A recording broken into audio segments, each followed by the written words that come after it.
So, she's the Hydro Archon? But how did she know we were looking for her? My dear people, rich and poor, those with cup in hand and those with nothing at all, raise your glasses in celebration! If you don't have one, then just raise your hand in lieu.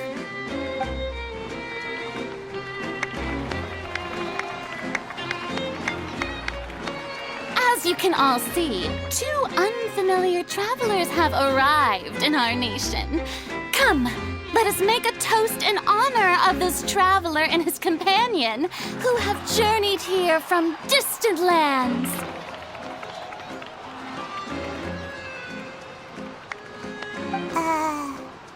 Is she talking about us?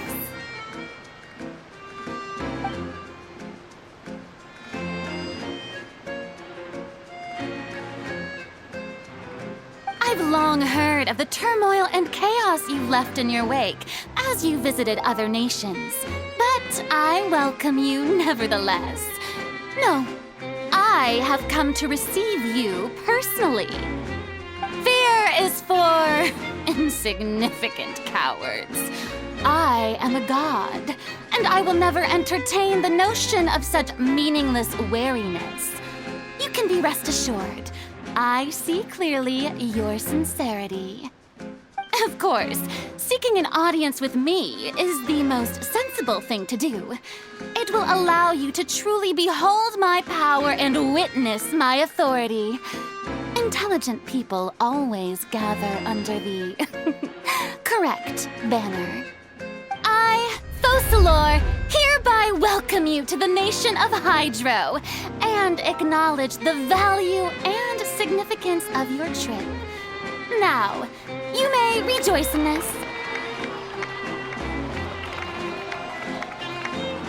Yeah, Paimon still can't believe it. Feels like we've only been here for a few minutes. But the Hydro Archon's entrance was, how should Paimon describe it? A little over the top? Ahem. Miss Hydro Archon? How did you know we were coming? I see. As Outlanders, you inevitably lack even some of the most basic understanding. Don't forget that even the gods can be divided into the mediocre and the excellent. I suppose it's only natural for you to be awestruck by my abilities. You had best stop and consider. Do you really have the noble qualities and etiquette necessary to communicate with the god? All it takes is a flick of my finger for me to know everything about you. Whoa, talk about sounding high and mighty.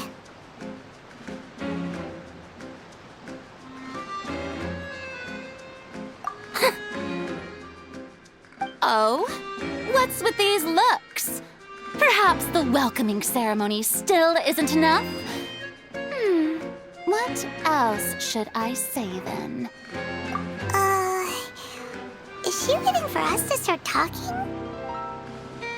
Wow, I didn't expect to see Lady Farina here. What a surprise! Wait, does this mean they're the legendary blonde traveler? How did I not notice before? Hey, what's all the commotion? Oh, is that Lady Farina?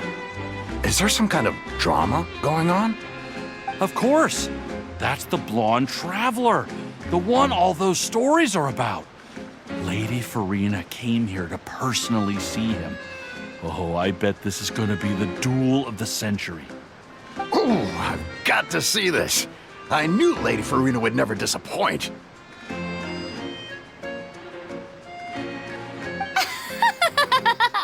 Yes, but don't get too excited now. My dear believers and spectators alike tend to get quite rowdy, and despite the noise, I've come to tolerate all their ruckus.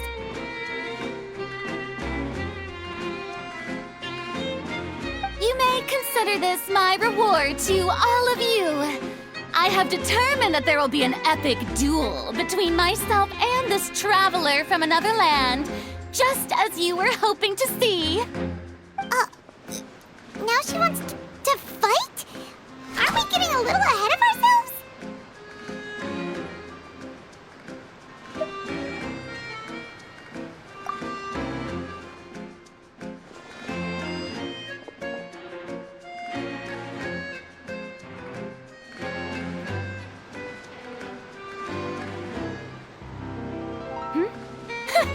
Are you not afraid?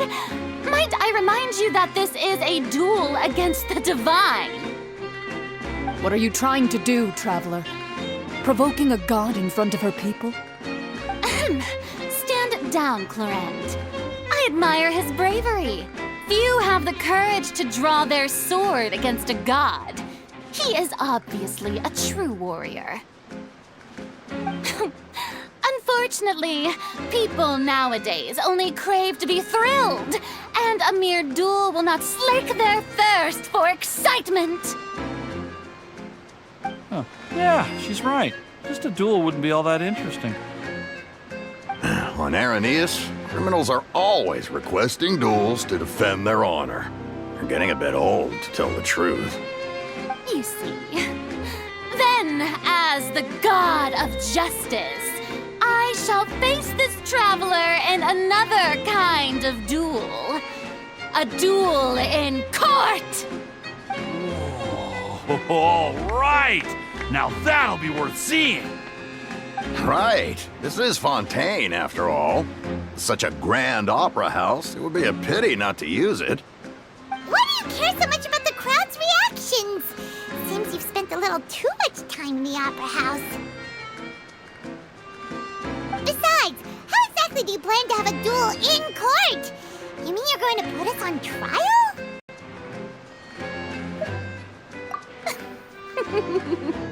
Oh, we have reason to put you on trial. It's obvious, isn't it?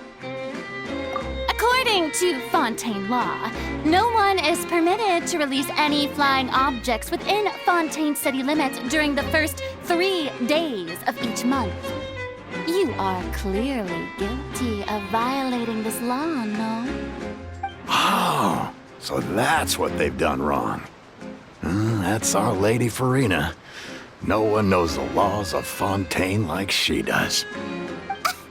You call that obvious? What kind of law is that? Wait, flying object? You mean Paimon? Precisely! Now, if you two have no objections, then in the name of the Hydro Archon, I order your arrest. My apologies, Lady Farina. I don't mean to spoil the fun, but if you would allow me to interject, I don't think that Paimon here meets the definition of a flying object. You tell her, Linny! Finally someone who's not crazy. How could anyone call Paimon a flying object? Ah, great magician Linny, my beloved citizen. I'll permit you to object, but how exactly do you plan to prove your claim? As a magician who just rained on your parade, I naturally should shoulder the responsibility of saving the show. So, with such an audience gathered here, allow me to perform a trick for everyone.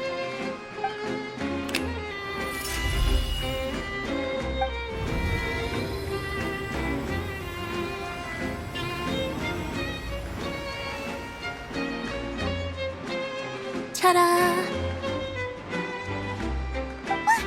What's that on Paimon's back? Hey, when did Linny do that?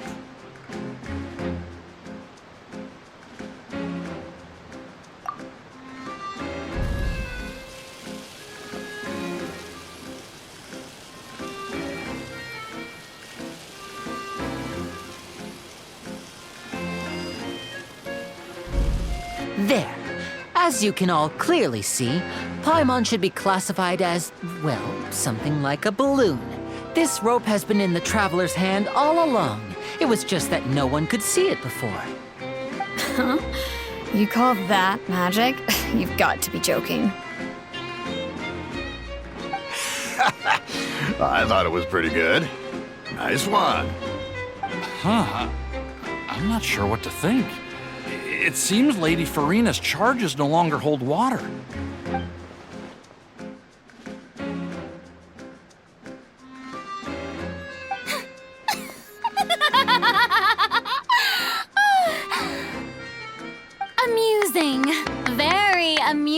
Linny. Just the sort of unexpected twist that I enjoy. With you here, today's performance can finally be called complete. Performance?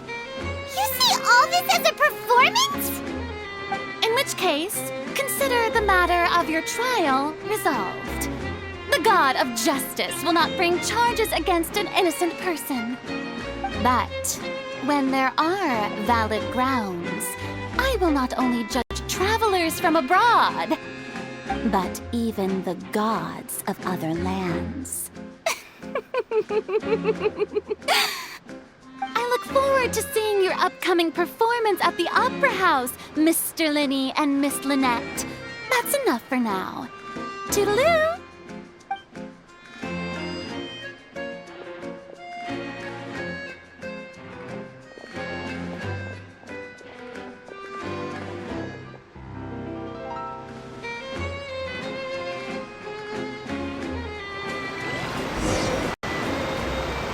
And just like that, she's gone. Well, that's the most unpredictable Archon Paimon's ever seen. He never even had a chance to ask her anything. But that's a problem for future Paimon. That whole scene just now was really...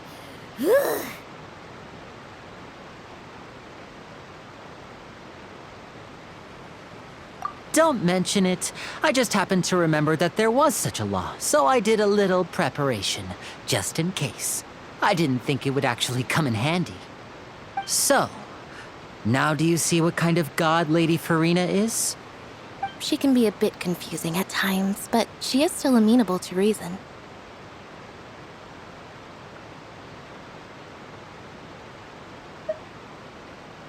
Anyway, Paimon had no idea you were a magician, Linny. It sounded like you'll be performing at the Opera House, right? I just know a few simple tricks I use to make a living. Lynette is my assistant. It will actually be my first time performing on the most prestigious stage in Fontaine, the Opera House. But isn't the Opera House where criminal trials are held in Fontaine?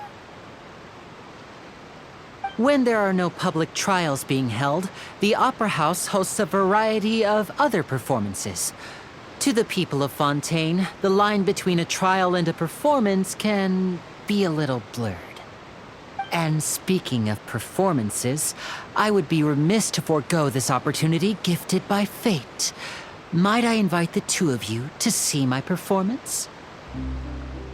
My brother's always excited to make new friends. Oh, sure.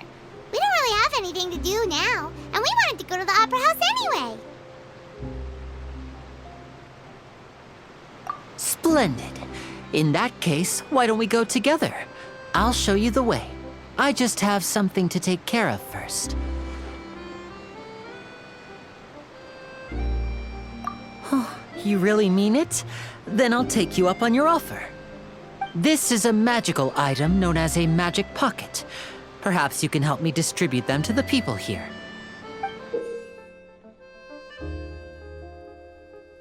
Huh? What are they going to use it for? About that...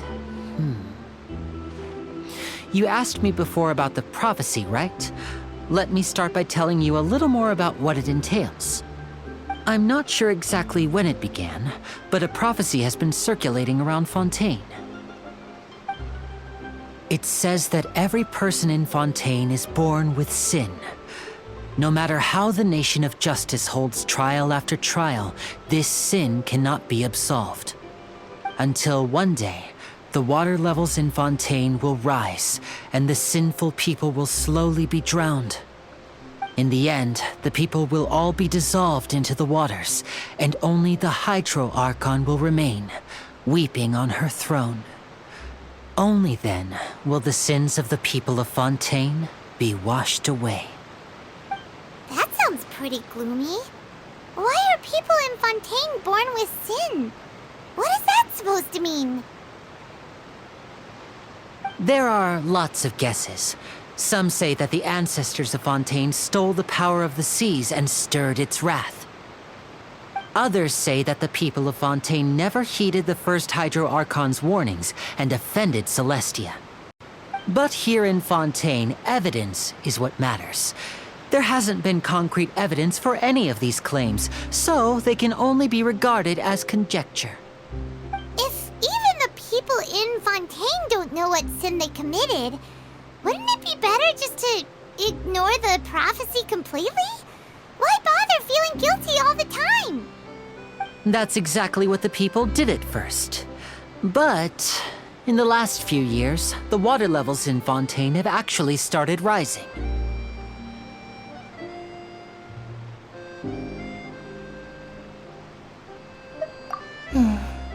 Many places have already been completely submerged, and now lie beneath the sea.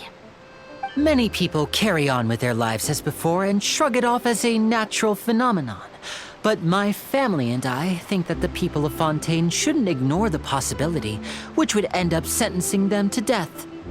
We hope that at least the people who reside near the waterfront can move away before it's too late. So, we've started distributing magic pockets to them. As a magical item, these magic pockets have astonishing capacity. I'm sure they will come in handy when people are moving their belongings. Oh, Paimon gets it! It's like preparing for a rainy day! But this is more than a bit of rain.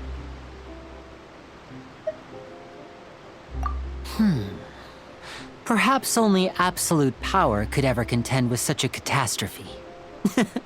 But who knows? We're just tiny specks in the grand scheme of things. Now, if you'd like to help, then please give these magic pockets to anyone nearby. Be sure to convince them to take it, regardless of what they say.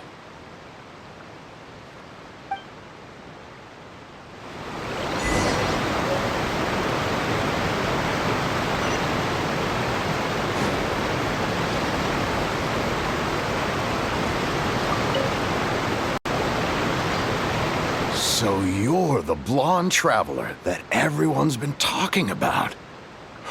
My apologies for not recognizing you earlier. Oh, a magic pocket? Seems you really thought of everything. I guess it's better to prepare for the worst and hope for the best. Thanks. Please, also thank the magician on my behalf when you get the chance.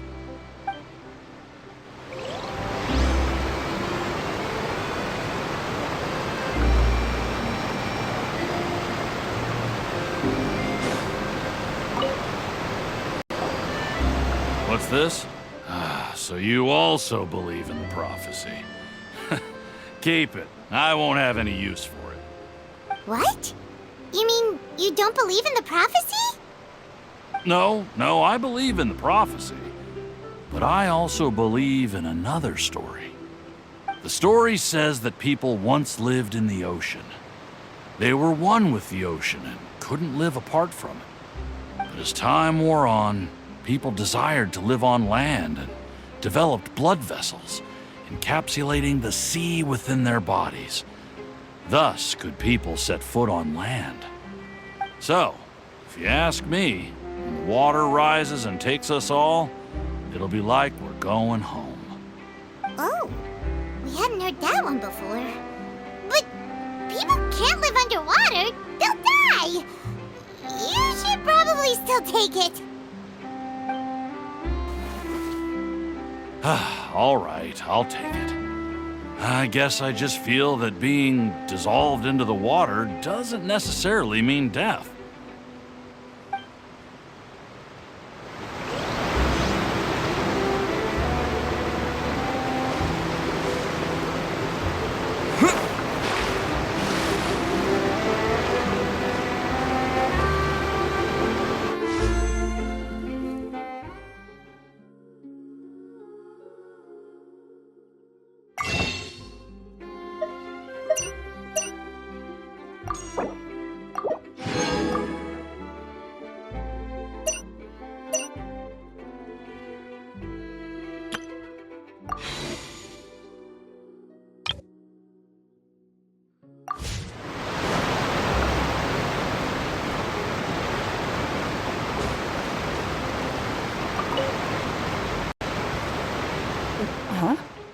I don't want that thing.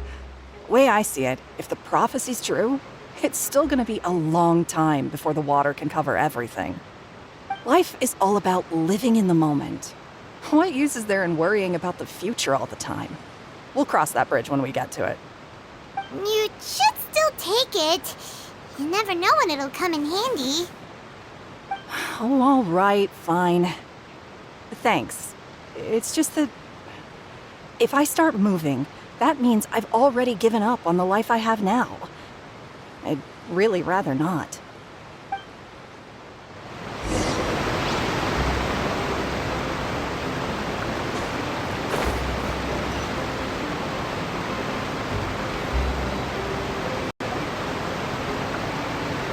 Oh? You already handed out all of the magic pockets? That was fast. So, what did people have to say? I bet you heard some, interesting opinions. Yes, but that will change once disaster strikes. I know they'll change their minds, so it's only right to help them prepare. Is there anything else you need to do before we leave? Yes, one last thing. I have the magic pockets made by a workshop in the court of Fontaine. Since we're out and about, I was thinking about bringing him some more materials. So, you want to collect materials? Just tell us what the materials look like and we'll help. Many hands make light work. Oh, that would be much appreciated. We'll need some Romaritime flowers. I remember seeing them near the waterfront on the east side of the harbor.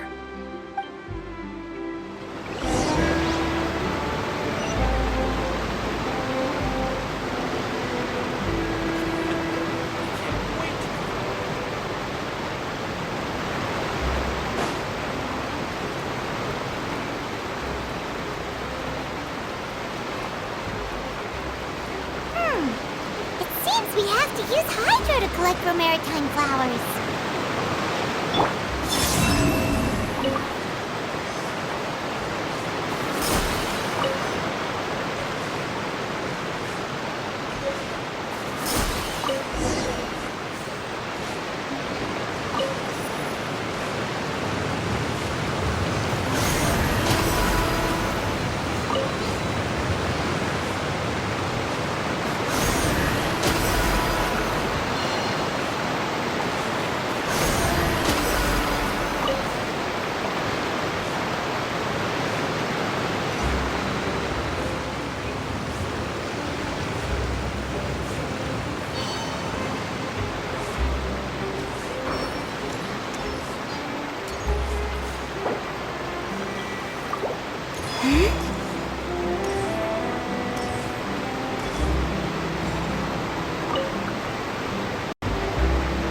You made quick work of that. I can tell you're an experienced traveler. I've also finished collecting a few here. Maybe next time you'll feel like helping too, Lynette. No way. I'm in power-saving mode today. Otherwise, I fear I may not have any energy left for the performance at the Opera House. Fine. Though the performance is still a long way off. Now that we're finished here, we should get ready to head back to the Court of Fontaine. So, we're going to the Court of Fontaine before we head to the Opera House? Good. Paimon wants a tour of Fontaine's largest city and try...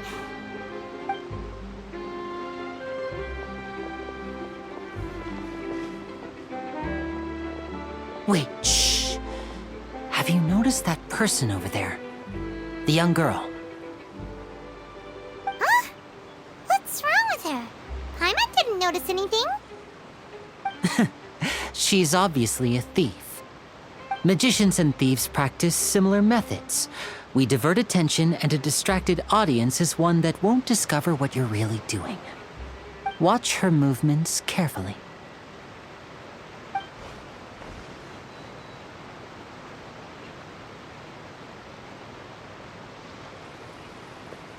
Oh, he's right!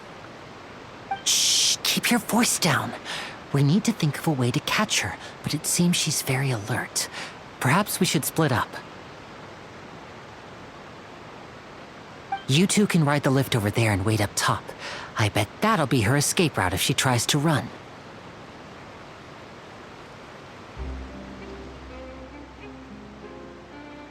All right, let's go.